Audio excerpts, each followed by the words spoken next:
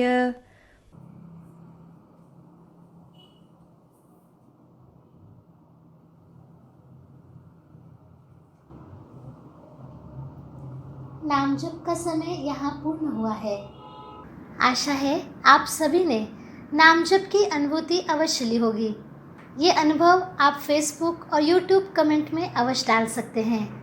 हम उसका आगे के सत्संग में विश्लेषण लेंगे। कदाचित नाम जप के समय आपको कुछ कठिनाइयों का सामना करना पड़ा होगा। ऐसी अड़चनें भी आप कमेंट में अवश्य डालिए। आपकी शंकाओं का समाधान हम आगे के सत्संगों में अवश्य लेंगे। प्रतिदिन जो ऑनलाइन कार्यक्रम होते हैं उसके विषय में हम जान लेते हैं। सुबह 10:30 बजे से 11:15 बजे तक नाम जप सत्संग ये कार्यक्रम रहता है। उसके पश्चात दोपहर 2:30 बजे से 3:15 बजे तक भाव सत्संग इस कार्यक्रम का आयोजन किया जाता है। शाम 4 बजे से 4:45 बजे तक सुबह लाइव हुए नाम सत्संग का पुनः प्रसारण रहता है। शाम 6 बजे से 6:45 बजे तक बच्चों के लिए बाल संस्कार वर्ग का कार्यक्रम होता है और रात 9 बजे धर्म संवाद ये कार्यक्रम रहता है, जिसका पुनः प्रसारण अगले दिन दोपहर 1 बजे होता है। आपसे विनती है कि इन सभी आध्यात्मिक ऑनलाइन कार्यक्रमों का लाभ आप अवश्य लीजिए और आपके मित्र और परिजनों को भी इसे देखने के लिए प्रेरित कीजिए। भगवान श्री कृष्ण जी की असीम कृपा से हम इस सत्संग का लाभ ले पाए, इसलिए हम भगवान श्री कृष्ण जी के चरणों में कृतज्ञता व्यक्त करते हैं।